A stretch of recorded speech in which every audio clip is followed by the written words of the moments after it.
प्रकाशितं येन तस्मै श्रीगुरुवे नमः। श्रीचैतन्यमनोभीष्टं स्थापितं येन भूतले स्वयं रूपधरा मह्यं ददाति स्वपदान्तिकं। वन्देऽहं श्रीगुरुं श्रीयुतपदकमलं श्रीगुरुं वैष्णवांश्च श्रीरूपं साग्रजातं सहगण रघुनाथान्वितं तं सजीवं साद्वैतं सावधूतं हरिजनसहितं कृष्णचैतन्यदेवं श्रीराधा कृष्णपादान् सहगण ललिता श्रीविशाखान्वितांश्च। हे कृष्ण करुणा सिन्धो दीनबन्धो जगत्पते गोपेश गोपिकान्त राधाकान्त नमोऽस्तुते। तप्तकाञ्चन गौराङ्गी राधे वृन्दावनेश्वरी वृषभानुसुते देवी प्रणमामि हरिप्रिये। वाञ्छाकल्पतरुभ्यश्च कृपासिन्धुभ्य एव च पतितानां पावनेभ्यो वैष्णवेभ्यो नमो नमः। नमः विष्णुपादाय कृष्णप्रेष्ठाय भूतले श्रीमते गोपालकृष्ण गोस्वामिन्निति नामिने। प्रभुपादस्य साहित्यं यः प्रकाश्य वितीर्य च प्रचारं कृतवान् साधु भगवत्पादाय ते नमः। नमः विष्णुपादाय कृष्णप्रेष्ठाय भूतले श्रीमते भक्तिवेदान्त स्वामिन्निति नामिने। नमस्ते सारस्वते देवे गौरवाणी प्रचारिणे निर्विशेष शून्यवादी पाश्चात्यदेशतारिणे। गुरुवे गौरचन्द्राय राधिकायै तदालये कृष्णाय कृष्णभक्ताय तद्भक्ताय नमो नमः।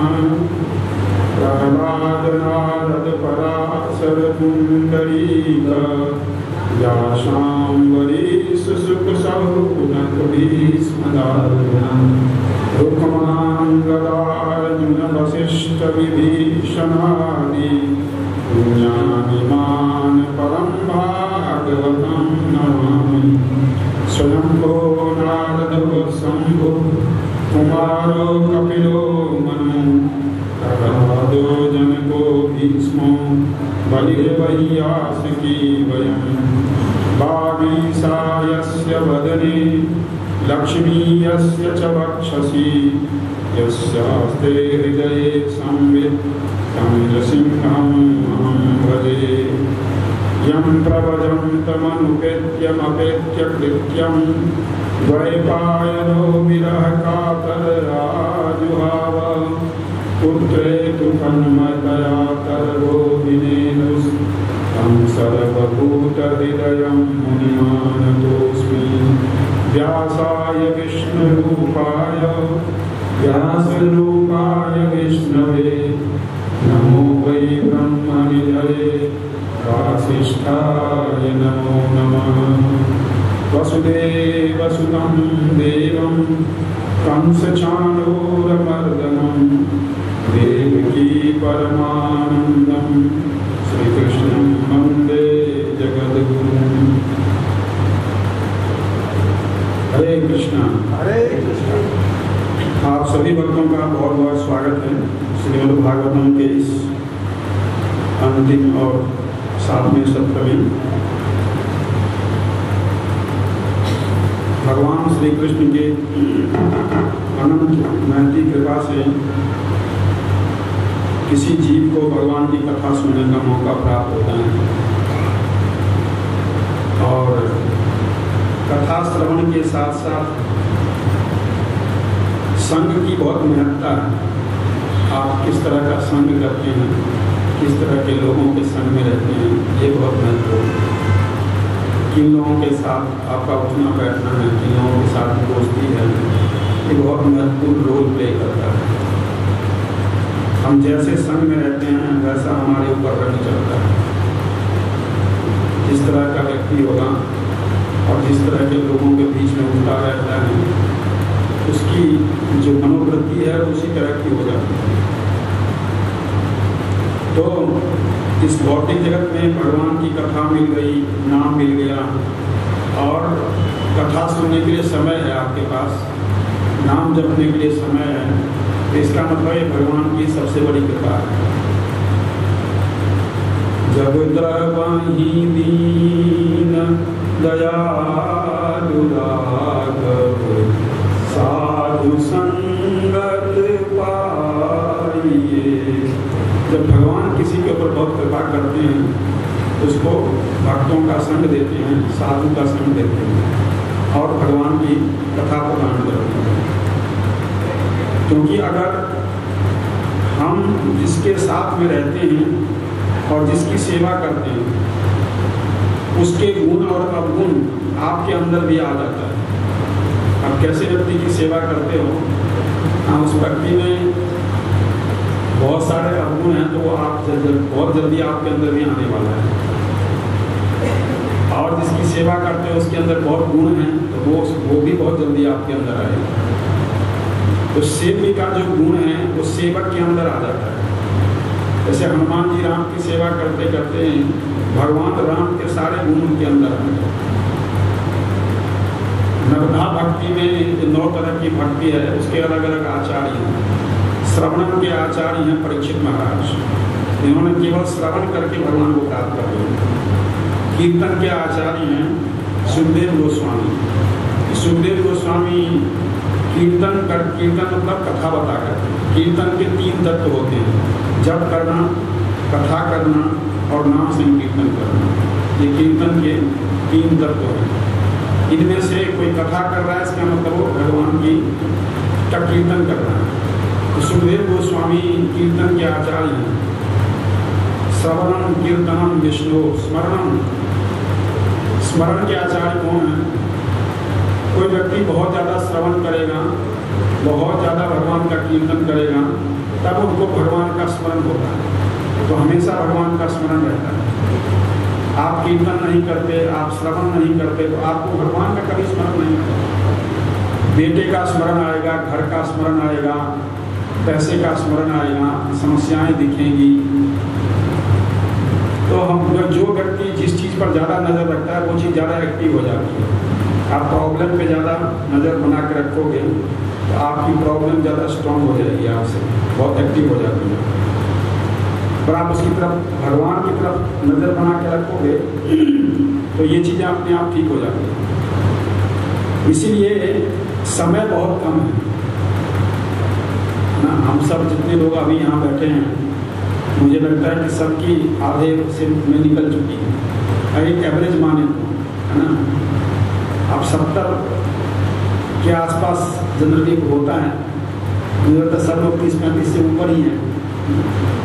तो इसका क्या मतलब होगा कि आधा, गारंटी 1 मिनट की भी नहीं है, बट आधा तो फिर भी निकल गया। अगर आप 70 साल जीते हो, कितने दिन जीते हो आप? मालूम है? अगर 70 साल आपकी पूरी उम्र होगी तो कितना दिन जियोगे? 25,550 दिन। 70 × 365 करिए। सबके पास मोबाइल है, लैपटॉप, कैलकुलेटर है। तो 70 × 365 25,550 दिन हो गए। तो 25,550 दिन में से आधे बिता चुके हैं हम। कितना बचा? 12,500, 13,000। अब उसमें से 8 घंटे के हिसाब से हम सोएंगे तो 1/3 और गया, तो कितने बच गए? 12,500 13 में से 4,000 दिन और निकाल दीजिए, कितने बच गए? 8,000 दिन। और उस 8,000 दिन में हमें काम भी करना है, लड़ाई भी करनी है, चुगली करना है, निंदा भी करना है, सत्संग भी करना है ना। वो बहुत सारी चीज़ें करनी है, तो कैसे कितना दिन रह गया हमारे पास। इसलिए बहुत खतरनाक है, समय नहीं है, ये कैसे बीत जाएगा आपको पता नहीं लगेगा। समय बीतते हुए देर नहीं लगती है, इसीलिए समय सबसे अनमोल धन है और काल समय को भी खा जाता है। तो जो कुछ भी आपके पास है उसी से भगवान की सेवा करिए। भगवान की सेवा खाली पैसे से नहीं होती है, ये गलत फहमी है। भगवान की सेवा में, भगवान की भक्ति में कोई पैसा नहीं लगता है। आप एक माला खरीद के लाओ, उसमें नाम जपो, ये माला ना भी खरीदो, आप वैसे भी नाम जपो, कोई पैसे लगता है? जो नवयोगेंद्र हैं वो मिथिला के नरेश थे, महाराज निमी ही, उनको उपदेश देते हुए कह रहे हैं कि आपके पास जो कुछ है उसी से भगवान की सेवा करो। कायेन वाचा मनसेन्द्रियैर्वा बुद्ध्यात्मना वानुसृता स्वभावा करोति यद्यत् सकलं परस्मै नारायणायै च समर्पयेत। सब कुछ भगवान नारायण को समर्पण कर दीजिए। कैसे? कायेन, बाय बॉडी, आप अपने शरीर से सेवा करिए। वाचा, वाणी से सेवा करिए। शरीर से सेवा कैसे करते हैं भगवान की? कैसे करोगे भगवान से सेवा? अपने घर में मंदिर है ना सबके, मंदिर को साफ करिए, इसको धूल मिट्टी मत लगने दीजिए, सफाई करके रखिए, है ना। पैरों से चलकर मंदिर जाइए, ये शरीर से सेवा है। वाचा, कोई सेवा कर लीजिए मंदिर ना करके, यहाँ पर कुछ भी। हमारे अंदर सेवा की प्रवृत्ति नहीं। आप देखो गुरुद्वारों में कैसे सेवा की प्रवृत्ति बनी हुई है, कितने छोटे छोटे बच्चे कितनी सेवा करते हैं। और यहाँ कहीं हॉल में पानी गिरा होगा तो सफाई होगा, पंडित जी इधर देखो ना कितनी गंदगी पड़ी है, उसकी जिम्मेवारी है क्या? प्रत्येक व्यक्ति की जिम्मेवारी है जो मंदिर में आते हैं, सबकी जिम्मेवारी है। खुद क्यों नहीं करते? एक झाड़ू उठाइए और शुरू कर दे, शर्म आए। क्यों? हम कोठी में रहते हैं, हम हमें आकर के मंदिर में झाड़ू लगाएंगे। ये जो शर्म है ना, ये भक्ति करने नहीं देते। और गुरुद्वारे में जाकर के वो जुर्म जूता मांसते हैं करोड़पति को, जूता साफ करते कि नहीं करते? आपने मेरे से ज़्यादा देखा होगा। तो यहाँ मंदिर में क्यों नहीं सेवा होती है? क्यों नहीं सेवा? अपने धर्म के प्रति आस्था नहीं। स्वधर्मे निधनम श्रेयः परधर्मो भयावहः। भगवान भगवद गीता में कह रहे हैं कि अपने धर्म को त्रुटि पूर्वक पालन करते हुए मर जाना ठीक है, बजाते कि आप दूसरे के धर्म को अडॉप्ट करो। दूसरे के धर्म पर चलने से अच्छा है अपने धर्म को त्रुटि पूर्वक फॉलो करते हुए भी मर जाओ। और ये बात भगवान भगवद गीता में 2 बार कहते हैं। देखिए कितनी इंपॉर्टेंट बात हुई। ऐसे 2 ही श्लोक हैं भगवद गीता में जिसमें भगवान ने 2 बार कहा है, और वो 2 बार जिसमें से एक ये भी श्लोक है जो मैं बता रहा हूँ कि आपके पास, आपको जो भी जिस धर्म में आप स्थित हो उस धर्म को में जिए और उसी के साथ मर जाए, वो ज़्यादा ठीक है। कहने का मतलब है कि ये शरीर हमारा नहीं है, हाँ या ना? बोल भी रहे पता ही नहीं है कि है। इसका प्रमाण क्या है कि ये शरीर हमारा नहीं है? चला जाएगा। और हमारे जब तक है तब तक हमारा है कि नहीं है? नहीं है, क्योंकि वो हमारे हिसाब से काम नहीं करता, तब भी हमारा नहीं है। प्रॉब्लम हो गई पेट में दर्द हो गया, पीठ में दर्द, या आपको यहाँ 2 घंटे बैठना, हालत खराब हो, इसका मतलब आपके हिसाब से काम नहीं कर रहा ना शरीर। सिंपल है, और आप लॉजिकल बात कर रहा हूँ, आपके हिसाब से काम नहीं कर रहा शरीर। बीमारी लग गई, कुछ भी हो गया, आपने एक दिन खाना नहीं लिया, उसको कैसे हो जाएगी, किसकी हालत हो जाएगी। एक दिन पानी ना पियो, 2 दिन। इसका मतलब क्या है, जो वर्तमान शरीर है हमारे पास, वो भी हमारे हिसाब से काम नहीं करता। ये प्रमाण है कि शरीर हमारा नहीं, हमने इसको किसी तरह से रखा हुआ है। इस शरीर हमारे अनुकूल नहीं चलता, पर हम दूसरों को अपने अनुकूल चलाना चाहते हैं, घर के लोगों को अपने हिसाब से चलाना चाहते हैं। ये शरीर हमारे से चलता नहीं, हमारे हिसाब से, पर हम घर के दूसरे लोगों को अपने हिसाब से चलाना चाहते हैं। कितना बड़ा ढोंग है। पत्नी मेरे हिसाब से चले, बच्चे मेरे हिसाब से चले, पति मेरे कहने में रहे, बेटी मेरे को पूछ के जाए, बच्चे मेरे से पूछ के जाए। फिर आपका अपना शरीर काम बात मानता नहीं, दूसरों को बात मनवा है। इसी को बोलते हैं कंट्रोलिंग करना। दुनिया में हर व्यक्ति कंट्रोल करने के लिए आया है। आप भी कंट्रोल करने के लिए आया, आपका बेटा भी कंट्रोल करने के लिए आया, क्योंकि सिखाया यही गया। ये हर व्यक्ति दूसरे व्यक्ति को सुधार करना चाहता है। न सहन होता है, न अच्छा लगता है, परेशान हो जाता है। इसको अभिमानी को, अभिमानी व्यक्ति को कथा अच्छी नहीं लगती, ये बात अच्छी नहीं लगती। जो सहना नहीं जानता, जो सहनशील नहीं है, असहनीय, क्या बोलते हैं, असहनशील है, उसको भी कथा अच्छी नहीं लगती, उसको उपदेश अच्छे नहीं लगते। और तीसरा होता है अज्ञानी, जिसे कुछ मालूम ही नहीं है। और चौथा है कुतर्क करने वाला, आर्गुमेंट से में से एक आर्गुमेंट निकाल दे। आपको बताया था सब, आप जो लोग उस दिन घूमगे, 8 तरह के मैंने श्रोता बताए थे। तो एक प्रोडक्ट वो अपने मतलब की चीजें निकालता है। ऊंट, उसके बहुत सारी चीजें खाएगा वही वो जिसमें कांटे होते हैं, क्योंकि उसके मुंह से खून निकलता है, उसको लगता है बड़ा अच्छा स्वाद आ रहा है, वो अपने ही खून पी रहा है, लेकिन उसको एक नया स्वाद आता है। इसी तरह से हम लोगों की भी हालत यही है। श्रीमद् भागवतम में भगवान जितने भी विवाह किए, सब धूम धड़ाके से किए। भगवान कृष्ण जहाँ भी विवाह हुआ, वहाँ लड़ाई हुई, युद्ध हुआ, तलवार चली, है ना, अस्त्र चले, सब जगह ऐसे ही हुआ। तो भगवान ने दूसरा विवाह किया जाम्बवती से, सॉरी सत्यभामा जी से, और तीसरा विवाह किया जाम्बवती से। सत्यभामा जी द्वारका में रहने वाले एक व्यक्ति थे, सत्राजीत। सत्राजीत की बेटी थी, और सत्राजीत के पास संयंतक नाम का एक मणि था। वो मणि रोज 80 ग्राम सोना उगलती थी। कितने? 80 ग्राम सोना रोज।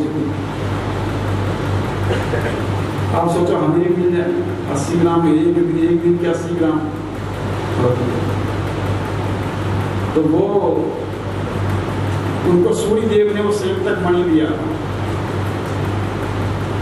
भगवान को पता लग गया कि इसके पास ये इस तरह का मणि है। उन्होंने कहा देखो अपने पास मत रखो, ये खतरे का सूचक होता है, लोगों को पता लग जाएगा, तुम्हें मार राजा के राज खजाने में जमा करा दो।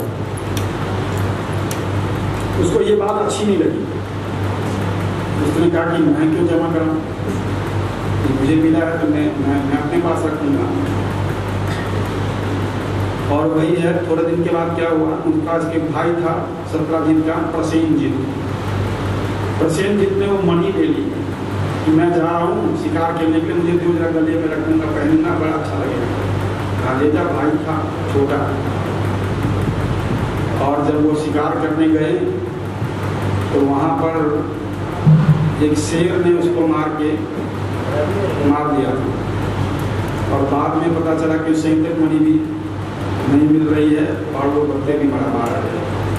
वो जो सत्राजीत था, उसका सीधा सीधा शक किस पे गया? भगवान कृष्ण को। एक दो जरा इन्होंने ही मुझे बोला था कि राज खजाने में जमा करा दो और मैंने जमा नहीं कराया। ऐसा लगता है कि इन्होंने ही किसी के साथ मरवा दिया, बड़ी बदनामी होगी लोगों ने। भगवान ने कहा अच्छा ऐसा सोचता है। भगवान ने कहा ठीक है मैं ही पता करता हूँ, इससे तो कुछ होगा नहीं। तो भगवान गए और भगवान ने पता किया तो देखा कि किसी शेर ने उसको मार रखा, तो शेर को भी किसी ने मार दिया। तो संयतक मणि जो है वो, इसका मतलब जिसने शेर को मारा वो पत्नी उन पत्नी के पास होगा।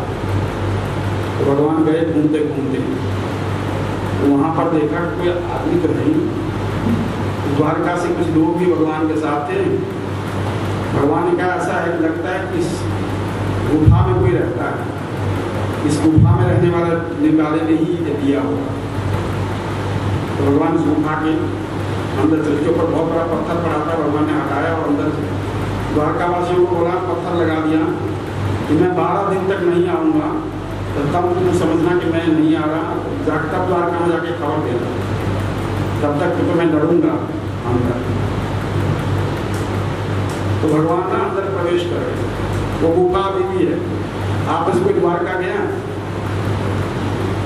द्वारका के रास्ते में ये पोरबंदर के पास आता है, ये गुफा जिसकी बात मैं कर रहा हूँ। मैं इस गुफा के अंदर गया हूँ, ये पोरबंदर के पास ये गुफा है, अभी भी है गुफा, और अभी भी कितना बड़ा है। आप लोगों को इतना बड़ा बंगला होगा है, आप लोगों के मंदिर की लंबाई चौड़ाई के बराबर अंदर, ऊपर से किसी आपको दिखेगा नहीं कुछ है यहाँ, और अंदर बहुत बड़ी गुफा है। वहां पर जाम्बवान रहता है। और देखा जैसे भगवान अंदर गए तो देखा एक बच्चे को, उसने इतना बड़ा संयतक मणि डाला, तो भगवान ने पहचान लिया कि मणि तो यही है। तब तक वो चीखी जो उसकी बच्चे को लेकर रखा था, और उसमें जाम्बवान निकला वहां से, और उसने कहा तुम कौन हो, और फिर दोनों की लड़ाई हो गई, भगवान की और जाम्बवान, बड़ी भयानक लड़ाई हुई, मलयुद्ध हुआ। कितने दिन तक हुआ मालूम है आपको?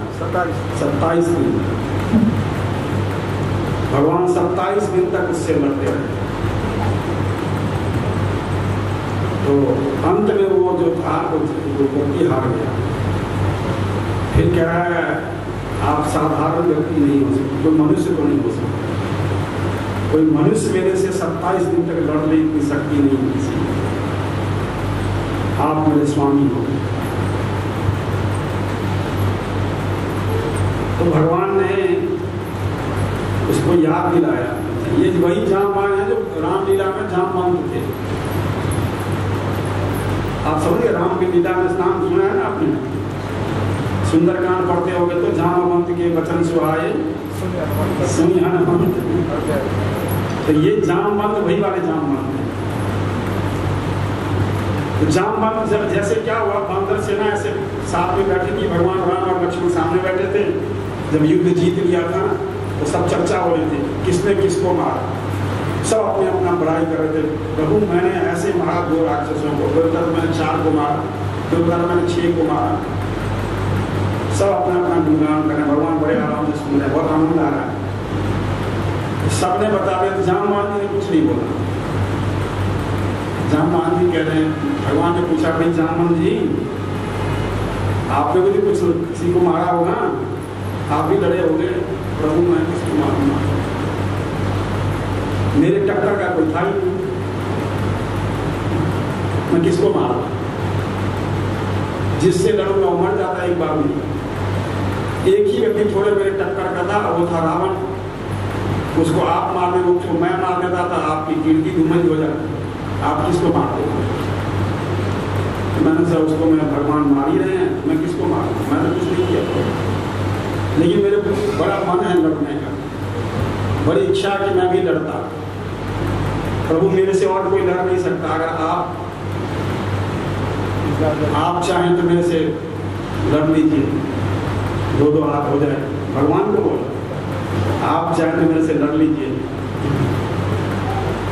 भगवान राम ने कहा देखिए जाम्बवान जी आप एक तो बूढ़े हो चुके हैं, दूसरी बात की मैं मर्यादा में हूं, मैं बुजुर्ग के, आप बुजुर्ग हैं, मेरे से बहुत बड़े हैं, तो मैं आपसे कैसे लड़ूंगा, पर मैं आपकी ये जो अभिलाषा है इसको पूरा करूंगा कृष्णावतार में। आप आइएगा और फिर लड़ेंगे। तो वही जामवंत यहाँ अभी जामवान बन के कृष्णावतार में, और जामवंत से जब लड़ाई करते रहे तब उनको लगा कि नहीं, कि आप मेरे स्वामी हैं, मैं इसको पहचान लिया।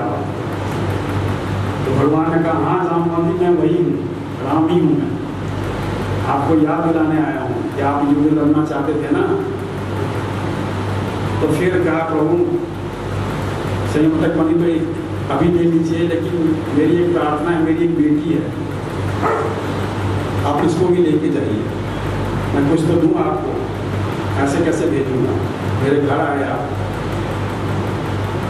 तो भगवान ने कहा कि भाई मैं तो विवाह कर लिया पहले ही। कह तो क्या हो प्रभु, मैं तो अपनी बेटी को, बहुत सुंदर है मेरी बेटी। तो जामवान जी ने अपनी बेटी जाम्बवती को भगवान को सौंप दिया। तो जामवान की जो बेटी थी वो कौन थी? जामवंती। और इधर भगवान ने जब संयुक्त मणि ले लिया और जब उसको वापस किया उनको, तब सत्राजित बहुत शर्मिंदा हुआ। उसने कहा कि मुझे मेरे बड़े हृदय में बहुत बुरा ख्याल आया आपके प्रति, आपने लिया मेरी प्रभु, मेरे मैं तभी समझूंगा कि आपने मुझे क्षमा कर दिया जब आप मेरी बेटी को स्वीकार करें। और सत्यभामा से विवाह करने के लिए भगवान पहुंच गए उसके यहाँ, और ले किसको गए? सत्यभामा जी को। सत्यभामा जी को साथ लेकर के युद्ध लड़ने गए। जैसे दशरथ महाराज कैकेयी को साथ में रखा रथ पर और तब युद्ध लड़ने गए थे। माता कैकेयी को वरदान उन्होंने क्यों दिया? सिर्फ इसीलिए कि उनका वो टूट गया था, जो रथ के अंदर लगा, जिसके रथ का पहिया घूमता है, घूड़ी पता नहीं क्या बोलते हैं उसको। तो उन्होंने देखा कि ये तो रथ का पहिया हट जाएगा। तो कैकेयी जी बड़ी वीरांगना थी, उन्होंने क्या किया, एक लकड़ी लेकर अपने हाथ के साथ उसको पकड़े रखा, ताकि वो जो पहिया है बाहर ना निकले। और ये दशरथ जी युद्ध कर रहे थे, लेकिन वो खुद लहूलुहान हो गए पूरी तरह से। जब दशरथ जी ने देखा तो आश्चर्य भी लगा और बड़ा। तब उन्होंने कहा कि आप कोई वरदान मांगो मेरे से। कहा नहीं महाराज, मुझे कुछ नहीं चाहिए। कहा नहीं आप कुछ तो मांगो। कहा जब समय आएगा तो मांगूंगी। आप समझ गए? तो वरदान द्यूगा। अब इसका उपयोग किया भगवान राम ने, तब जब उनको राज्याभिषेक नहीं करवाना। परिस्थितियों से कुछ नहीं होता है। भगवान की भक्ति जब कर रहे होते हैं तो परिस्थितियों से डरना नहीं चाहिए। प्रतिकूल परिस्थिति भगवान हमारे शुद्धिकरण के लिए देते हैं। भगवान राम ये बात स्वयं दिखा रहे हैं। वो वन में जाते हुए भी उतने प्रसन्न थे जितना राज्याभिषेक करके जितना प्रसन्न थे।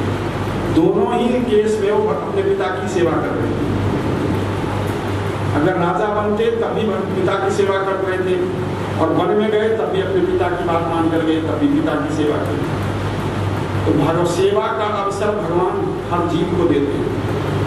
अगर आप चूक गए तो खत्म हो गया सब कुछ। इसलिए चूकना नहीं चाहिए कभी, जब सेवा के अवसर बहुत कम उपस्थित होता है।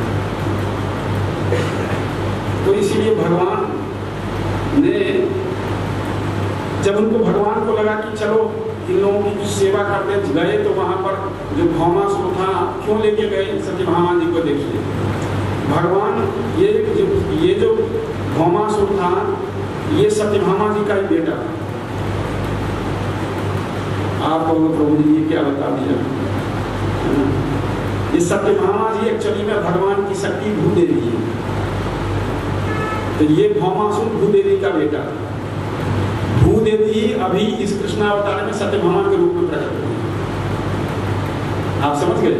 भगवान इस भूदेवी को जब प्रकट हुआ था, भगवान ने बोला था ये बेटा तुम्हारा ठीक नहीं है, पृथ्वी पर बड़ा काम खराब करेगा। इसीलिए नहीं ऐसे बोलना था, आप सबको ऐसे बोलते हो। भगवान को आज्ञा नहीं थी उसको मारने की, भगवान उसी समय मारना चाहते थे, बड़ा था। लेकिन आज तो भगवान ने, और देखिए भगवान ने क्या व्यू रचते हैं। जब भगवान वहां पर जाते हैं तो सबसे पहले जो भौमासुर का सेनापति था वो था मूर नाम का एक राक्षस था। मूर ने भगवान के ऊपर आक्रमण किया, तो भगवान ने मूर को मार दिया वन शॉट में, इसीलिए भगवान का नाम मुरारी पड़ा। आप समझ गए? मूर नाम के शत्रु का जो अरी है, अरी मतलब शत्रु, मूर का जो अरी वो है मुरारी। तो मूर नाम के व्यक्ति का अरी शत्रु अर्थात कृष्ण, इसलिए भगवान का नाम है मुरारी। अब बचा भौमासुर, तो भौमासुर ने सत्यभामा जी के ऊपर आक्रमण कर दिया। और ये भगवान, आप जो जैसे भी हुआ, भगवान की इच्छा से भगवान ने छूट दे दी। तो सत्यभामा जी ने कहा मेरे ऊपर आक्रमण करना, आप मारते नहीं, कहा मार दूं, आपकी सहमति है ना, मारू ना इसको, क्योंकि पहले मारने नहीं दिया था भूदेवी के रूप में। कहा हाँ बोलते तो मैं मारूंगा इसको। कहाँ मारूं, मुझे वो कर मेरे ऊपर आक्रमण कर, मारो उसको। बस इसी का इंतजार कर रहा था मैं। भगवान ने तुरंत भगवान मार दिया और उसके कैद में 16,100 राजकुमारियां थी, उसको मुक्त कर दिया, राजाओं को मुक्त कर दिया। आप जाओ अपने अपने घर। बाकी तो सब चले गए, जो 16,100 राजकुमारियां थी उनका हम तो कहीं नहीं जा रहे। क्या हमारा तो एक बार अपहरण हो गया, उनसे कौन विवाह करेगा? प्रभु आप ही कर सकते हो, दूसरा तो कोई करेगा नहीं। ऐसे नहीं भगवान ने कोई शौक के लिए विवाह किया। भगवान के हर कार्य के पीछे एक कल्याण उद्देश्य होता है, कल्याण करने। तो भगवान ने कहा मैं तो पहले ही बहुत, वो देखो ये पहले खड़ी है साथ में, और घर में भी है 2, 3-4 विवाह हो गया था भगवान का पहले ही 3-4 पर बैठी हुई। आप कुछ भी करो, हमें दासी के रूप में रख लेना और हम कहीं नहीं जाने वाले, सब के सब रोने लगे। अब भगवान ने कहा सत्यभामा जी को, सत्यभामा जी क्या कहते हो आप? अरे कहाँ जाएंगे बेचारी, उनका कौन सहारा है, कर लो ना इनसे विवाह। और सत्यभामा जी सबसे ज्यादा ड्रामा करती थी ना। तो भगवान ने कहा ठीक है, जब आप कह रहे हो रुक्मिणी भी मान जाएगी, जामवती भी मान जाएगी, दूसरी भी मान जाएगी। तो सत्यभामा जी के कहने पर भगवान वो सबको द्वारका ले आए और फिर उन सबके साथ विवाह किया। तो भगवान का विवाह इस रूप में हुआ था। और अयोध्या में एक बार, फिर उसके बाद भगवान के पुत्र हुए रुक्मिणी जी से प्रद्युम्न। प्रद्युम्न एक्चुअली में कामदेव थे, ये बहुत बड़ी कथा है इसके पीछे भी।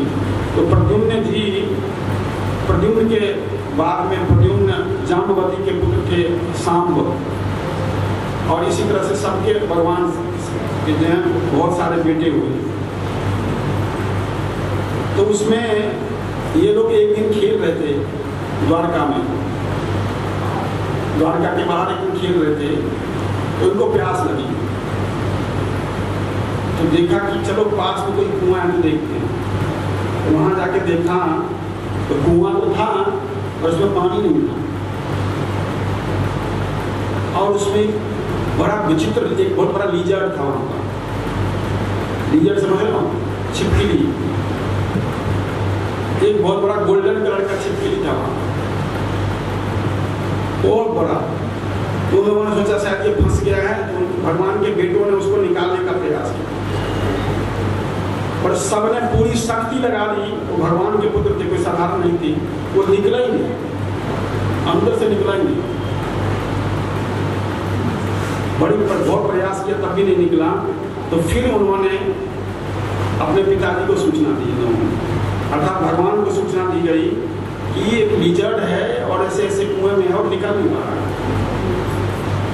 तो भगवान गए और भगवान ने हाथ बढ़ा कर उसके ऊपर छू दिया।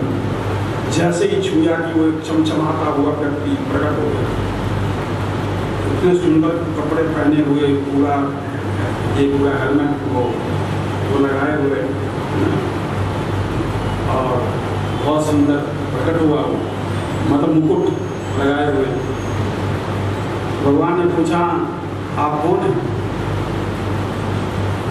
और यहाँ इस रूप में कैसे थे?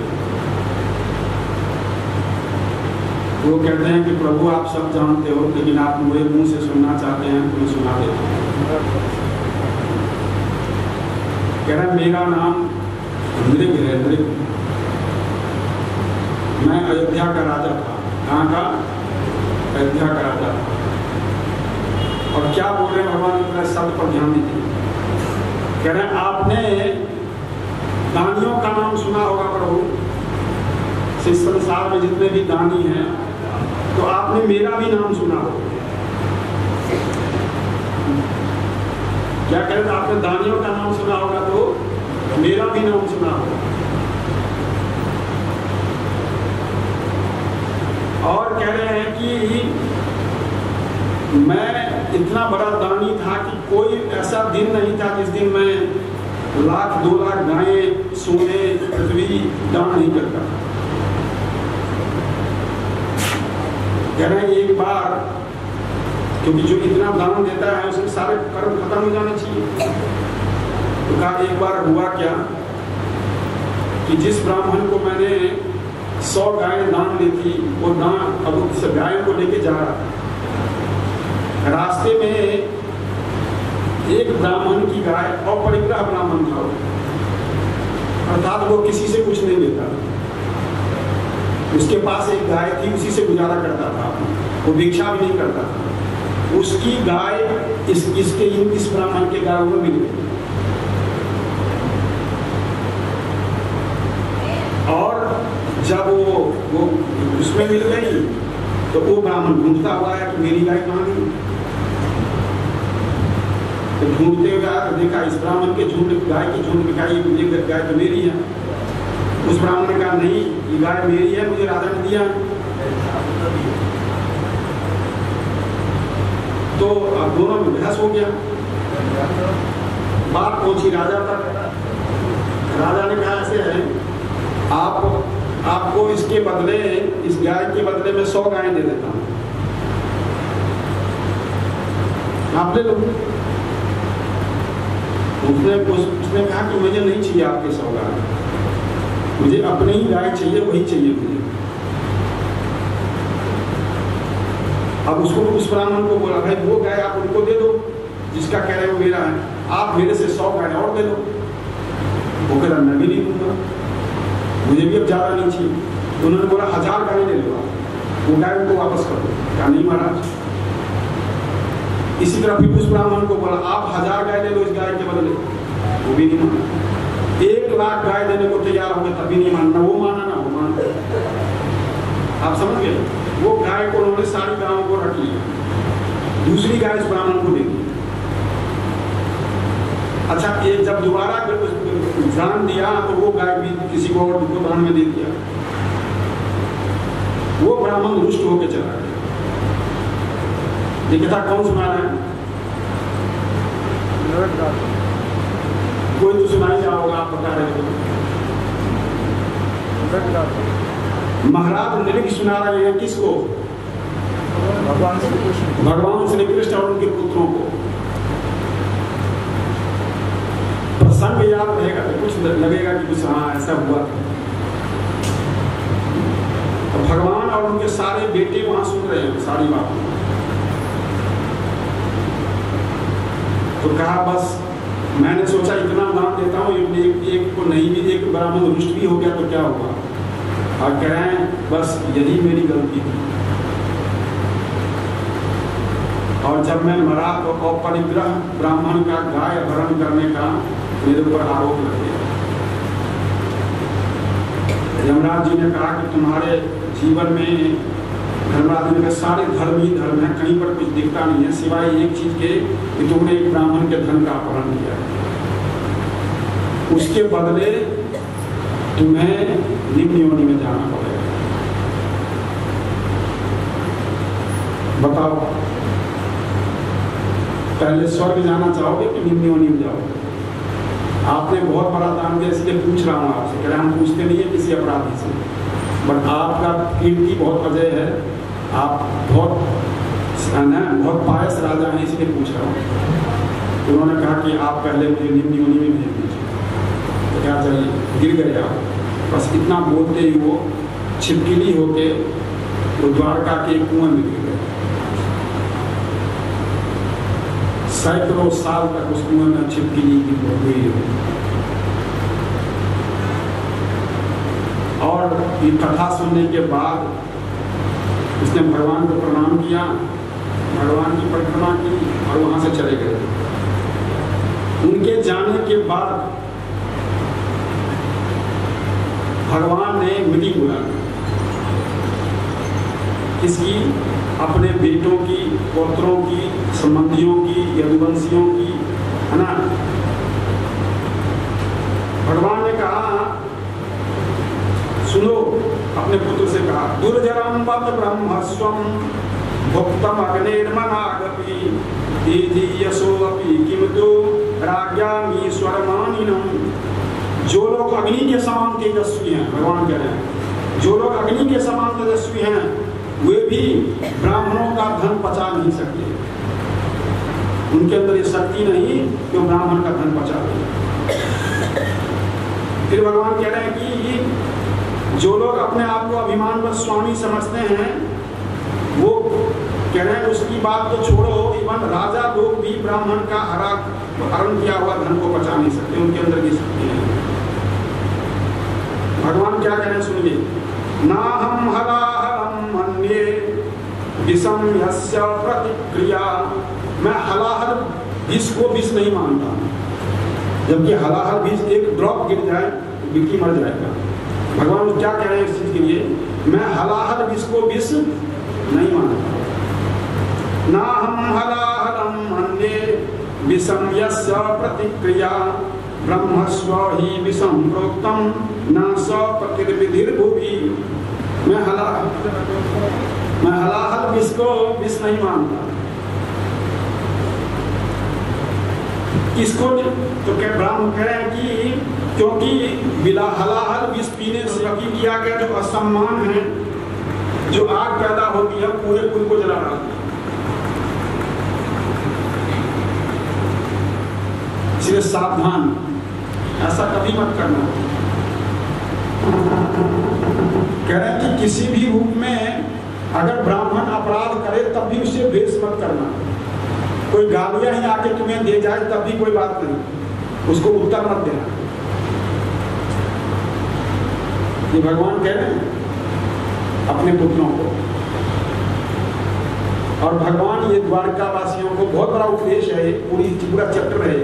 भगवान ये उपदेश देकर के अपने महल में चले गए। और इस तरह महाराज जो नृग थे उनका जो जीवन है वो इसी तरह से महाराज नृग का सिर्फ ये कहानी बताने के लिए इसमें भागवतम में कथा ये है कि गलती करने से पहले सोचें कि कहाँ पर गलती कर रहा हूं। हम कई बार अंधे होकर कई गलतियां कर देते हैं तो वो बहुत खतरनाक है। इस तरह से जब एक बार भगवान जब अपने वर्णाश्रम के 16,108 रानियां हुई भगवान, तो नारद जी को लगा भगवान कैसे रहते होंगे सबके साथ, एक बार देखना तो चाहिए जाकर के। तो गए, पहले रुक्मिणी जी के महल में गए तो देखा वहां पर भगवान बड़े आराम से यज्ञ कर रहे हैं। आइए आइए नारद जी महाराज, बड़ा स्वागत किया भगवान ने। कहा कैसे आने? नहीं प्रभु मैं तो ऐसे ही आया था, बस मैं चलता हूँ, आप करिए करिए कोई बात नहीं। चले गए। भगवान जानते थे क्या कर रहे हैं। फिर अगले महल में गए, भगवान भोजन कर रहे हैं। आइए आइए महाराज जी भोजन करिए। नहीं नहीं प्रभु मैं भोजन। तीसरे में गए भगवान कुछ कर रहे हैं, चौथे में गए कुछ कर रहे हैं, पांचवें में गए चौसर खेल रहे हैं, छठे में गए बच्चे खिला रहे हैं, सातवें में गए कुछ और कर रहे हैं। तो दिमाग ही नहीं गया। इसका मतलब एक महल में नहीं रहते, सारे महलों में रहते। तब उनको लगा कि सारे महलों में रहते हैं एक साथ। और भगवान सारी रानियों के साथ सारे महल में रहते थे एक साथ। ये प्रकाश वैभव है भगवान का, अनंत रूप का विस्तार। एक ही रूप को जब अनंत रूपों में विस्तार किया जाता है तो उसको प्रकाश वैभव कहते हैं। ये भगवान का प्रकाश वैभव है।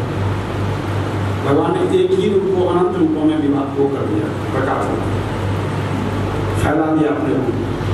एक जगह पर भगवान भोजन कर रहे थे, इसी समय कोई मांगने आ गया ब्राह्मण, तो नारद जी वहां पहुंच के देख लिए। तो भगवान ने बोला बुलाओ ब्राह्मण को बुलाओ। तो नारद जी भी वहां थे। तो वहां ने ऐसे गले में से बहुत सारी रत्नों की माला निकाली और ब्राह्मण पैसे दे दिए, ले जाइए आप। चले गए। तो जब भगवान ने भोग ग्रहण कर लिया तो नारद जी पूछते हैं, प्रभु आपने उसको बाएं हाथ से दे दिया, बाएं हाथ से नहीं देना चाहिए दान। तो कहा नारद जी तुम मूर्ख हो बहुत बड़े। क्या बोला उन्होंने? तुम बहुत बड़े मूर्ख हो नारद। कैसे प्रभु? बात तो तुम्हारी ठीक है, बाएं हाथ से नहीं देना चाहिए, ये शास्त्रीय प्रमाण है। परंतु मैं भोजन करता, उसके बाद उठने के बाद, हाथ मुंह धोने के बाद, आचमन करने के बाद कहीं बैठता, तब दान देता, तब तक में मेरा माइंड बदल जाता। तो जब अच्छे कर्म करने का भाव आए उसी समय कर देना चाहिए। ये भगवान के लिए नहीं है, भगवान ये सिखा रहे हैं कि जब अच्छे कर्म का समय आए, अच्छे कर्म करने का मन हो, शुभ कर्म करने का मन हो, उसमें डिले नहीं करना चाहिए। चलो मंदिर में कुछ दे आते हैं, उसी समय जाके दो। किसी को कुछ देना है उसी समय जाके दो। क्या तो आपका माइंड बदलने में देर नहीं लगेगी, 10 मिनट के बाद छोड़ना। ऐसा होता कि नहीं होता? इसलिए उसी समय तभी भगवान ने कहा कि नारद तुम मूर्ख हो। अगर मैं भोजन करके उठता तब करता, क्या पता था मेरा धनी देने का मन ही नहीं होता।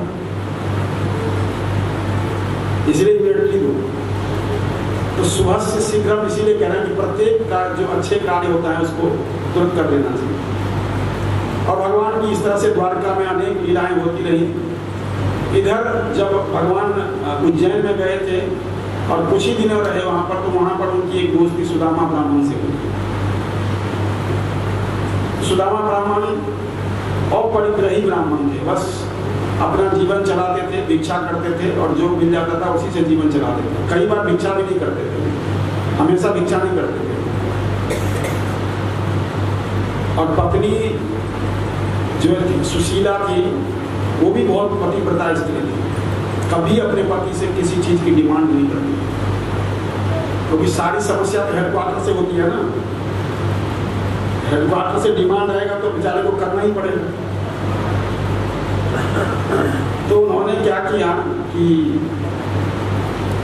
एक दिन, लेकिन जब देखा मेरे बच्चे को आज 2 दिन से कुछ मिला नहीं है, तो बड़ी दुखी हुई। कह रही देखो 2 दिन से आप कुछ लेने भी नहीं गए, कुछ है भी नहीं, बच्चे भूख से बिलबिला रहे हैं, बहुत परेशान हो रहे हैं। तो कह रहे हैं कि मुझे समय नहीं मिला अपनी साधना से, मैं मांगने भी नहीं जा पाया। कह रहे मैंने सुना है आपके मित्र हैं द्वारकाधीश भगवान ने। उन्होंने सुदामा जी ने कहा हाँ है तो सही। तो कह रहे हैं कि क्यों नहीं चले जाते एक बार से? कह रहे कैसी बात कर रहे हो, डांट दिया, उनसे मांगने जाऊंगा। अरे नहीं, मैं मांगने कहने की बात नहीं कर रहा, क्योंकि पत्नी जानती थी इस बड़ा स्वाभिमानी ब्राह्मण है। बोला मैं मांगने की बात नहीं कर रही। उनके मन में तो था कि अमीर बन जाएंगे, इनके पास जाएंगे। उनका नहीं मांगने के लिए नहीं कहनी, मैं कह रहा हूँ आप एक बार मिलने चले जाओ ना। हाँ बात तुम्हारी ठीक है, जब से गुरुकुल छोड़ा तब से कभी मिले भी नहीं, तो तभी तो कह रही एक बार चले जाओ। तो ये बात उनको अच्छी लगी, उनका हाँ ठीक है जाऊंगा। तो वो भी द्वारका के पास ही रहते थे। अभी जो सुदामा जी का महल है पोरबंदर शहर में है। सुदामापुरी के नाम से। तो उन्होंने कहा कि ठीक है कुछ तुम लाओ, फिर कुछ भेंट तो ले जाऊं। यहाँ पर सुशीला जी ने चलाकी कर, चलाकी क्या की, थोड़ा सा चिड़वा इनके घर से लिया, थोड़ा सा इनके घर से लिया, फिर पोटली बनाई। क्यों किया ऐसे बताओ? समझ जाएंगे नहीं, भगवान समझ जाएंगे कि ये एक घर से मांग के भी नहीं लाया, क्योंकि सुदामा तो बोलेगा नहीं कि मुझे कुछ दे दो। उनको अपने पति का पता था, ये कुछ बोलेंगे नहीं। उन्होंने क्या किया, यूं, और वही हुआ, एग्जैक्टली वही हुआ। तो दो तरह का, जब सुदामा जी वहां पहुंचते हैं तो जैसे पहुंचे तो जैसे ना आजकल गाने में हो ना, अरे द्वारपाल हो जा कह दे हरि, से ऐसा कुछ हुआ नहीं, क्योंकि ब्राह्मणों को द्वारका के अंदर जाने की कोई छूट, पूरी छूट थी। ब्राह्मण को कहीं पर रोक नहीं होता। द्वारपालों ने कहा कि जाइए, और द्वारपाल पर थे कौन? भद्र और सुभद्र, जो वैकुंठ के द्वारपाल है वही यहाँ पर द्वारपाल थे। कहा ब्राह्मण देव आप जाइए, आपके लिए कोई रोक नहीं। कहा नहीं मैं चाहता हूँ आप फिर भी बता दो। उनको थोड़ा कभी से वो लग रहा था, हिचक रहे थे। कह रहे आप अगर चाहते हैं तो मैं जाके सूचना दे देता हूँ, अगर नहीं तो आप चले जाइए खुद ही। तो कहा नहीं आप बता दो। हालांकि जब सुदामा जी जा रहे थे तो पैदल चलते चलते पोरबंदर से जो द्वारका है, भेंट द्वारका, वो करीबन 250 किलोमीटर है, 200 से ऊपर तो होगा आज के हिसाब से, पता नहीं उस समय का। तो सुदामा जी तो बहुत बुरी तरह से थक गए, शाम हो गई, संध्या होने वाली थी, सोचा कहाँ रहूँगा, रात्रि हो जाएगी। उनकी आंखें लग गई वहीं पर बैठे बैठे, और जब आंखें खुली सुबह में तो द्वारका में थे। तो पूछा किसी से, भाई ये कौन सी नगरी है? कहा द्वारका है, भगवान श्री कृष्ण की नगरी। पूछ गया। और फिर जब अंदर जाते हैं तब वो भद्र अंदर जाते हैं बताने के लिए कि प्रभु एक ब्राह्मण आए हैं, वो आपका नाम ले रहे हैं और कह रहे हैं कि उनको बता दो कि मैं आया हूँ। तो भगवान ने पूछा क्या नाम बताया? कह जी सुदामा। सुदामा सुदामा नाम तो सुदामा। भागे। तो रुक्मिणी जी ने कहा क्या हो गया? सुनते ही भागे, पीछे से बहुत बड़े उद्धव जी के पीछे भागे, कई मंत्री भागे, सब भाई राजा भाग सब भागे पीछे पीछे। क्या बोला? कैसा कौन आ गया? सब अब रानियों में बात पूरी फैल गई, कौन आया कौन आया? और सुदामा जी को भगवान गले लगे और सुदामा जी को ले आए, अपने पलंग पर बिठाया भगवान ने, और वो भी रुक्मिणी जी के पलंग पर बिठाया, रुक्मिणी जी के महल में, और चरण दबाने लगे। कह क्या कर रहे हो, क्या कर रहे हो? तुम सखा हो। फिर पूरी, अच्छा तुमने विवाह कर लिया, हाथ कर लिया, ऐसे कैसे? सारी बातें हो गई। कह रहे तो बुलाया नहीं तुमने? कह रहा कहाँ मैं तुम्हें कहाँ बुलाता, तुम द्वारकाधीश। कह रहा भैया तुम्हारी शादी हो गई? कृष्ण को हो गई। कहा हाँ हाँ, भगवान ने इशारा कर दिया, रुक्मिणी जी ने आपके चरणों में। सत्यभामा जी वो 4 5 6 7 8 9 10 11 सुना। अरे भैया सब खुली है कि पड़ोस की है? करे नहीं, साड़ी अपनी है। हाँ हाँ हाँ अपनी है सब। अब उनके कान में कहते भगवान को दूर से बोलते हाँ हाँ सब अपनी है। भैया तुम इतने विवाह कर रही, तुम तो कब न बुलाए, तुम तो कभी बुलाया नहीं। अरे हम क्या, हमारा विवाह हुआ है भाई, जहां देखो वहीं, जहां जाते थे लड़ने के लिए वहीं विवाह हो जाता, जहां लड़ाई करी वहीं विवाह हो गया, जहां लड़े वहीं विवाह हो गया। बुलाता किसको? अब कृष्णावतार में देखो एक भी विवाह हुआ नहीं है। विवाह तो किया राम जी ने, बड़ा तरह सजा के पूरा वो है ना, पूरी गालियां खाई मिथिला की स्त्रियों से, और वो बहुत प्रेम से भगवान ने वहाँ पर विवाह किया। और यहाँ क्या, जहाँ जाते थे वहीं मारते थे, लड़ाई होती थी। फिर वो आदमी अपनी बेटी को लेकर आता था, प्रभु ले जाइए। और हर सारे विवाह ऐसे ही भगवान है। रुक्मिणी जी से लेकर के आप देखो, जिसको भी आप किसी का भी नाम लो, धूम धड़ाका। एक लड़की, इसमें एक में युद्ध नहीं हुआ था, वो थी कालिंदी जी। कालिंदी जी से विवाह में कोई युद्ध नहीं हुआ, क्योंकि सूर्य की बेटी है।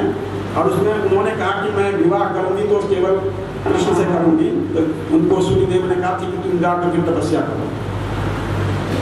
और वो तपस्या कर रही थी, तो भगवान एक दिन यमुना के किनारे टहल रहे थे अर्जुन के साथ। तो एक स्त्री को देखा, बड़ी जोर तपस्या कर रही है पानी के अंदर। तो भगवान ने कहा, जाके पूछना कौन है। तो जाके पूछा, आप कौन हो? एक अकेली लड़की यहाँ तपस्या कर रहे हो। मैं सूर्य पुत्री कालिंदी। किसको लिए तपस्या कर रही हूँ? कृष्ण को पति रूप में प्राप्त कर रही हूँ। अर्जुन एकदम, अरे आपका काम हो गया, आओ बाहर। ये रहे और सीधे सामने पकड़ के सामने कर दिया। आप समझ लीजिए कि ये वाला विवाह जो है, इसमें कोई धूम धड़ाका नहीं हुआ है। बाकी जितने भी विवाह हुए भगवान के, जितने भी विवाह हुए, 16,100 में कोई, और बाकी 7 रानियों में भी हुए, सब लड़ाई धूम धड़ाका ये सब। जरूर थे 10-11 साल नंद भवन में, लेकिन इसका मतलब नहीं कि वो यादव थे। तो भगवान ने सोचा कि चलो ये भी एक कारण है कि यदुवंश को हटाना चाहिए, मेरे जाने से पहले इनको भी खत्म करना चाहिए। तो ये 3 कारण बने प्रमुख रूप से यदुवंश को हटाने का। जब वहां सब लोग पहुंचे तो क्या हुआ कि जब महाभारत, मतलब जो मछली मारते हैं उसने जाकर के लोहे वाले को बेच दिया। ये जो व्यक्ति था, जो शिकारी, जो उसने वहां से वो लोहा करके ले आया, उसका उसने 3 बना दिया उसने। और उसको लगा कि कृष्ण जो है, उसको लगा कि ये जो उसमें ये एक पक्षी है, जो ना काले, उसमें लाल लाल सा दिखा उसको। उसने सोचा कि ये पक्षी है, उसने वहां पर 3 मार दिया। और तीर भगवान को लगी।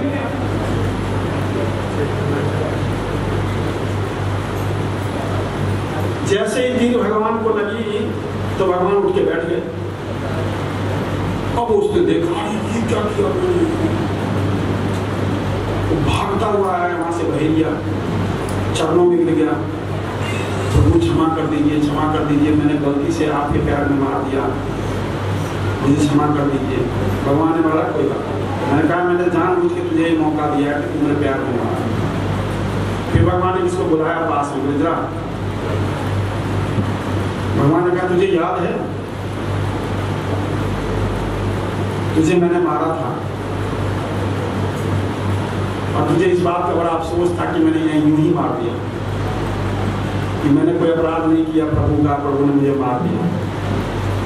तू बाली है। भगवान ने फिर उसको पिछले जन्म का याद कराया, कहा तू बाली है और मैं वही राम हूं। आज तुझे मैंने ये मौका दे दिया कि तू मुझे मार देती है। तो बहुत रोने लग गए कि प्रभु आपने ऐसे किया। तो भगवान ने कहा कि कोई बात नहीं। उसको भगवान ने सशरीर स्वर्ग भेज दिया, उसी शरीर में, विदाउट चेंजिंग द बॉडी का तू चला गया। और वो उसी शरीर में चला गया।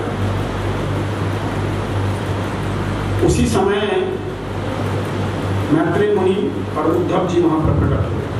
उद्धव जी ढूंढते हुए आए भगवान। कहा प्रभु आप लीला का स्मरण कर रहे हैं। बहुत रोने लगे, मुझे भी साथ में लेके जाइए। भगवान ने कहा अभी तुम्हारा समय है, यहाँ पर रहो, तुम्हें बहुत काम करने हैं। और भगवान ने फिर उनको समझाया। यहीं पर भगवान श्री कृष्ण की और उद्धव की वार्तालाप हुई, जो उद्धव गीता के नाम से। तो उद्धव जी प्रश्न पूछ रहे थे और भगवान उनका जवाब दे रहे थे। बहुत सारे प्रश्न पूछे भगवान से उन्होंने, और ये भगवत गीता से भी बड़ा उपदेश है उद्धव गीता है। लेकिन थोड़ा विषय कठिन है, इसलिए मैंने इसको थोड़ा सा होने दिया कि बहुत कठिन विषय है ना, बहुत लोगों को पचता नहीं है, तो भक्तों को ही पचना बड़ा मुश्किल है, आम लोगों को पचना तो और बड़ी बात है। बड़ी कठिन फिलॉसफी है इसमें। तो उन्होंने जो है भगवान का, प्रभु मैं क्या करूँगा, मैं कहाँ रहूँगा। तो भगवान ने कहा कि तुम चले जाओ बद्रिकाश्रम। और भगवान ने उनको बताया कि आपको क्या क्या करना है। और मैत्रेय मुनि भी थे वहाँ पर। मैत्रेय मुनि को भगवान ने बताया कि आपको विदुर मिलेगा हरिद्वार में, और हरिहर विदुर को ये कथा सुनाना, बता देना मैं उसको याद कर रहा था। भगवान जाते हुए विदुर जी को याद कर रहे। और उसी समय दारू ढूंढते हुए आए। दारू कौन है? भगवान के ड्राइवर। ढूंढते हुए आए रथ लेके, प्रभु मैं आपको ढूंढ रहा हूँ, कहीं नहीं मिल रहे थे, आप बड़ी मुश्किल से मेरे रोने लगे। कहा तुम्हारी सेवा समाप्त हो गई, अब तुम बस एक सेवा करो और वापस चले जाओ, आदेश कर दिया। कहा यहाँ से द्वारका जाओ वापस। अभी लोग कहाँ पे हैं? कहाँ पे हैं ये? प्रभास क्षेत्र में। कहा यहाँ से द्वारका जाओ, मेरी माता, मेरे पिता और सर्वरानियों को कहना कि 7 दिन के बाद ये द्वारका नगरी डूब जाएगी। 7 दिन के बाद ये द्वारका नगरी डूब जाएगी, इसलिए वो वहां से निकल जाएं और मूल द्वारका में आ जाए। और नहीं तो बद्रीनाथ के साथ मथुरा की तरफ चले जाएं। मथुरा अभी यदुओं की स्थान है, यदुओं का वंश का राजा है वहां पर, इसलिए या तो मथुरा चले जाएं। और तुम ये देने के खबर देने के बाद तुम फिर वापस जाना। तो बहुत रोने लगे। कहा कि रोने का समय नहीं, जाओ। और पीछे मुड़ के देखा तो रथ ऊपर उठने लग गया। कहा पैदल जाना पड़ेगा। अब रथ यहाँ से चला गया। रथ चारों घोड़े, सभ्य, सुग्रीव, बलाहक और मेघ पुष्प, ये 4 घोड़े हैं भगवान के रथ की। इतना अलग अलग गाड़ियां रखते हो, तो भगवान के रथ के 4 घोड़े हैं, मेघ पुष्प, बलाहक, सुग्रीव और सभ्य। व्हाइट कलर के 4 घोड़े और रथ पूरा उठने लगता है। उन सब के सामने ये रथ ऊपर चला गया। जैसे ही रथ ऊपर गया, उसके पीछे पीछे भगवान की कौमुदी गदा, भगवान का सुदर्शन, सब चले गए। अब यहाँ पर सिर्फ दारू को भगवान ने भेज दिया, तुम यहाँ से पैदल जाओ और उनको सूचना देना। और इधर यहाँ पर मैत्रेय मुनि और उद्धव जी और भगवान हैं। भगवान ने उद्धव को भेज दिया, तुम उद्धव जी जाओ यहाँ से। अब वहां पर कौन रहेगा? खाली मैत्रेय। क्योंकि उद्धव ये दृश्य देख नहीं सकते थे, इसीलिए भगवान को उद्धव को वहां से भेज दिया, तुम जाओ। और भगवान चतुर्भुज रूप में आ गए। अभी तक सारी लीला द्विभुज रूप में करी, अब समय आ गया चतुर्भुज रूप में आ गए। आउटर स्पेस में, आकाश में सारे देवता सब लोग खड़े हो गए। जो देवांगनाएं थी, जो गंधर्व सुंदरियां थी, सब आकाश में जो है वो सुंदर नृत्य हो रहा है। सब कीर्तन कर रहे हैं कि भगवान फाइनली अपने धाम को लौट रहे हैं। उनके लिए बहुत बड़ा आनंद का विषय था कि भगवान अब लौट रहे हैं अपने धाम, है ना। पर यहाँ के लोगों के लिए बड़ा दुख का विषय था कि भगवान चले गए। तो वहाँ के लोगों के लिए भाई अपनी जगह पर आ गए वापस। और भगवान देखते ही देखते भगवान का जो शरीर है उठने लगे। थोड़ी देर के बाद मैत्रेय मुनि को भी दिखना बंद हो गया। देवता लोग देख रहे थे खाली। आउटर स्पेस में जाने के बाद देवताओं को भी दिखना बंद हो गया। फिर ब्रह्मा जी को दिख रहे थे भगवान, और एक समय पर आने पर ब्रह्मा जी को भी दिखने बंद हो गया और भगवान इस तरह से अपने धाम में चले गए। बोले भगवान श्री कृष्ण की जय। अब भगवान इस तरह से स्वधाम गमन किया। भगवान ने भगवान के स्वधाम गमन करते ही वहां जो उनका जो युधिष्ठिर महाराज थे उनको कुछ अशुभ संकेत मिलने लगे, बड़े अशुभ संकेत मिलने लगे। उन्होंने दिन में देखा कि सियार बोल रहा है, कुत्ते अजीब ढंग से भौंक रहे हैं, उनकी वो कोई व्यक्ति ढंग से देखा तो हरकती रुष्ट सा दिख रहा है। उन्होंने क्या किया, अर्जुन को वहां से भेजा। अर्जुन को कहा कि द्वारका जाके देखो सब ठीक तो है, कि पहले वो तो था नहीं टेलीस्कोप। तो अर्जुन जो है बहुत शक्तिशाली और बहुत वेग से द्वारका पहुंचे।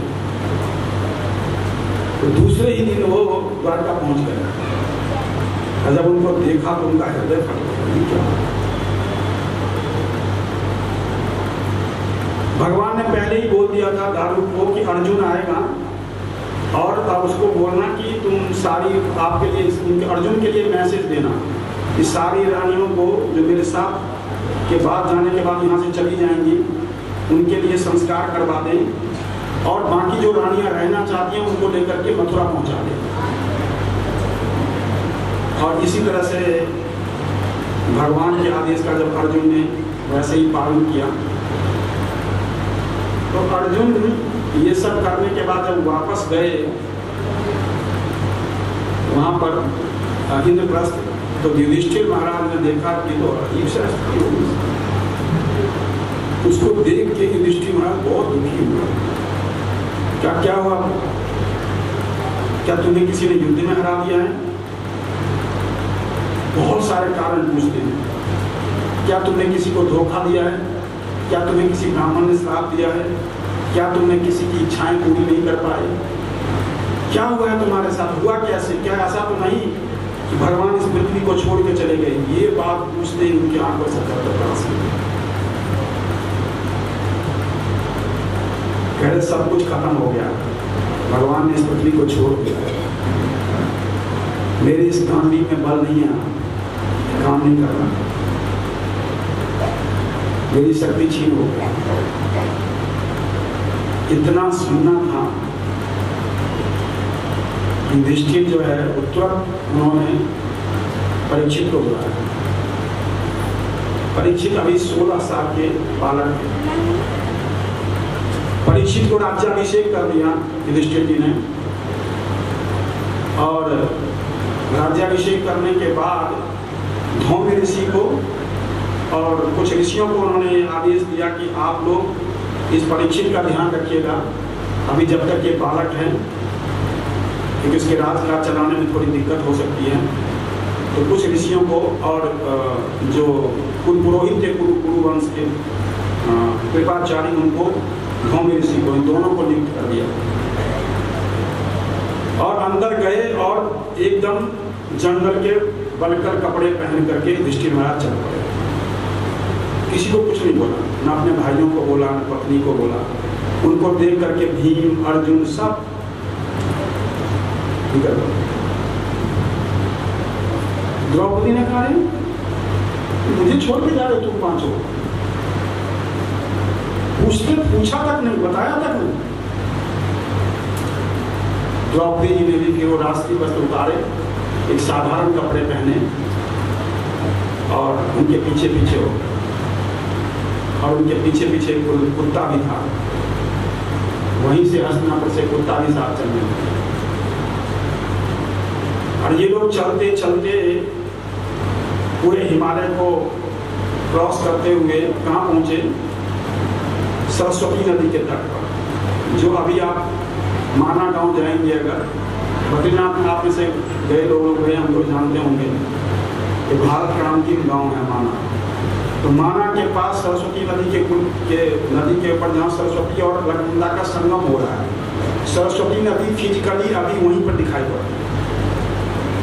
तो वहाँ पर उन्होंने उस पार करने के लिए भीम ने एक पुल अपना एक पत्थर रख दिया था उसको, अभी भी वो पत्थर एज इट इज पड़ा हुआ है, तो पुल नहीं बना हुआ है। आप देखना साइड से जाके तब देखोगे आपको पता लग जाएगा कि पत्थर रखा हुआ है, एक पत्थर रख दिया, उसी के ऊपर से सारे पार गए। सबसे आगे आगे युधिष्ठिर, पीछे पीछे भीम, उनके पीछे अर्जुन, उनके पीछे नकुल, उनके पीछे सहदेव और उनके पीछे द्रौपदी और सबसे पीछे कुंती। ये लोग ऐसे कभी चलते नहीं थे, ये पहली बार है कैसे जा रहे थे। इनका जो जाने का क्रम होता था, सबसे आगे आगे जो है वो अर्जुन चलते हो, उनके पीछे युधिष्ठिर और उनके पीछे द्रौपदी, उनके पीछे नकुल, उनके पीछे सहदेव और सबसे पीछे भीम। मतलब अर्जुन और भीम के ये लोग चारों बीच में होते थे। आप समझ गए? आज पहली बात है क्रम बदला हुआ। तो जब आप आगे बढ़े वहां से, तो जैसे ही भीम पुल को पार किया कि द्रौपदी जी गिर पड़ी वहां। द्रौपदी जब गिर पड़ी तो उन्होंने पूछा कि भीम ने पूछा, भैया द्रौपदी तो गिर पड़ी। तो युधिष्ठिर ने कहा गिरने दो, चलते रहो। कहा भैया गिरी क्यों? कहा ये हम पांचों की पत्नी थी, बट फिर भी ये सबसे ज्यादा प्रेम अर्जुन को करती थी।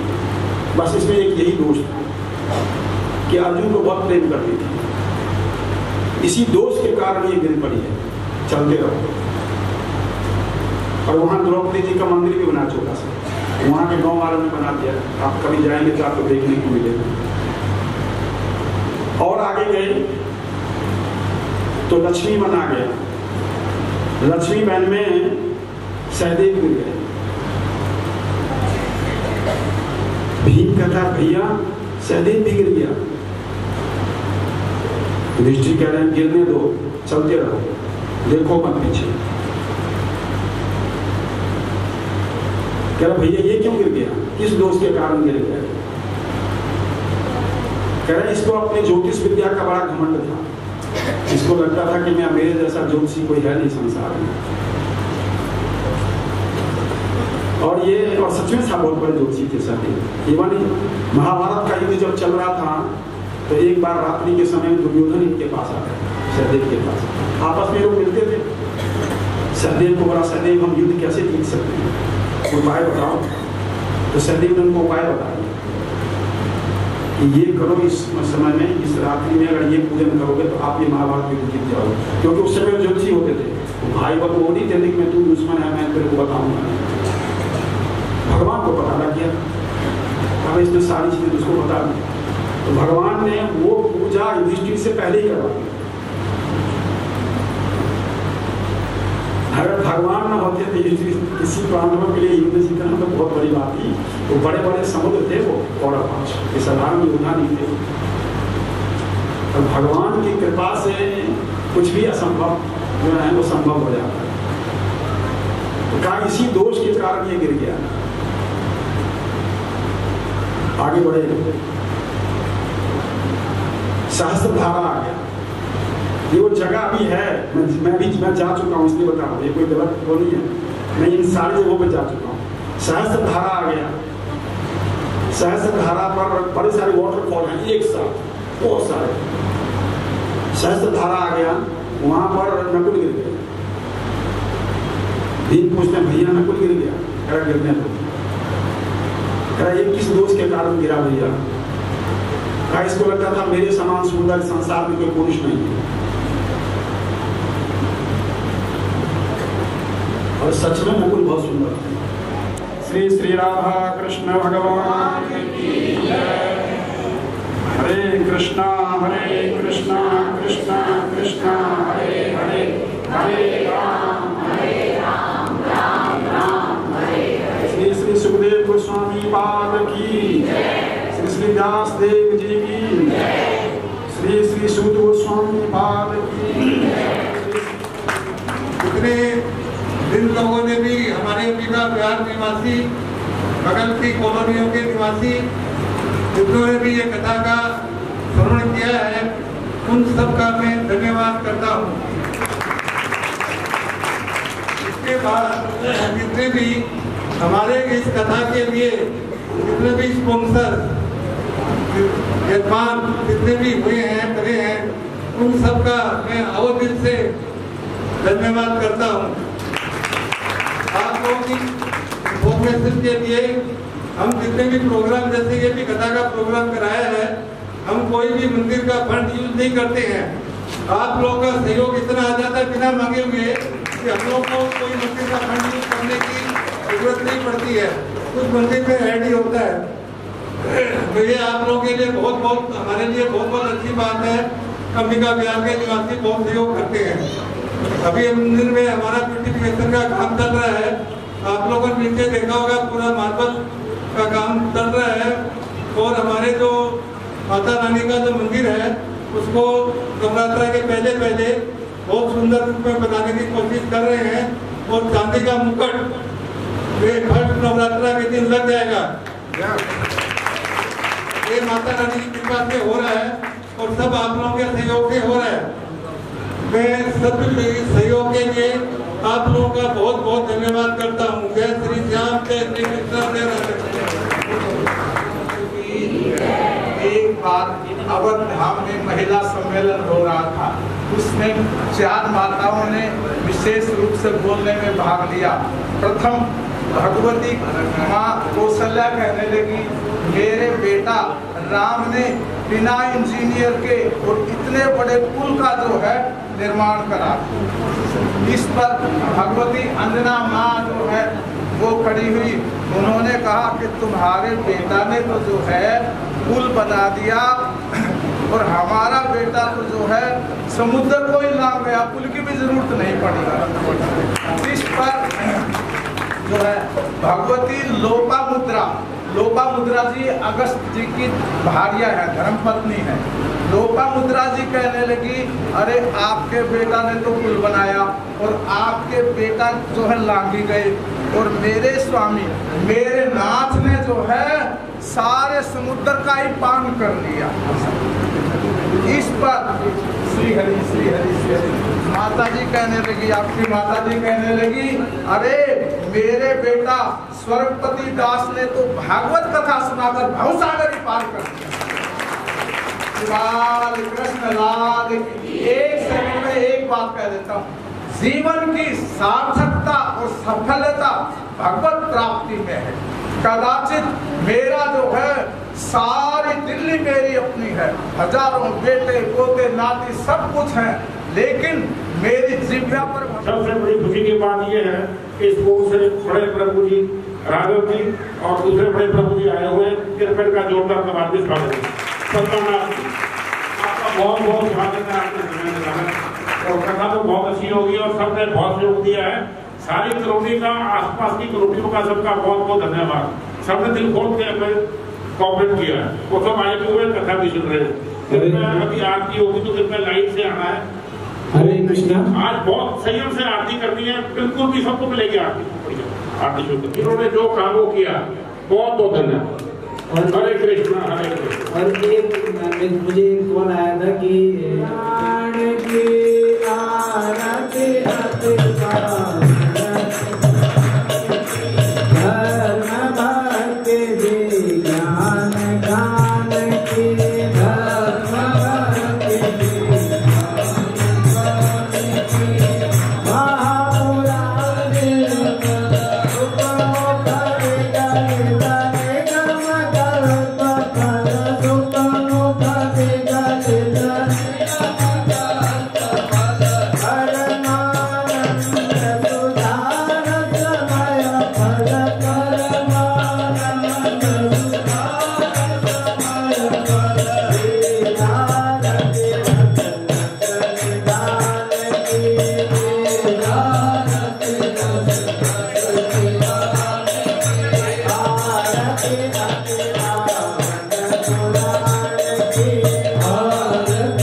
Hare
कृष्ण कृष्ण हरे हरे हरे राम राम राम हरे हरे हरे कृष्ण कृष्ण कृष्ण हरे हरे हरे राम राम राम हरे हरे हरे कृष्ण कृष्ण कृष्ण हरे हरे हरे राम राम राम हरे हरे। श्री राधा श्यामचंद्र भगवान की जय। श्री राधा राधिका रमण भगवान की जय। श्री कृष्ण बलराम की जय। श्री गौर निताई की जय। श्री जगन्नाथ बलदेव सुभद्रा महारानी की जय। ग्रंथरा श्रीमद् भागवत महापुराण की जय। व्यासदेव की जय। उपस्थित भक्त वृंद की जय। जय जय श्री राधे। श्री सनातन धर्म की जय। सबने बहुत किया। अच्छा, कल सुबह का जो है ना एक भंडारा है और एक हवन है। 11 बजे हवन होगा, फर्स्ट फ्लोर पे बाहर होगा, और 12 बजे सुबह एक, उसके बाद कीर्तन है 12 बजे, और 1 बजे दिन के फिर भंडारा है। तो सभी कृष्ण भक्तों में आना है। जय श्री कृष्ण।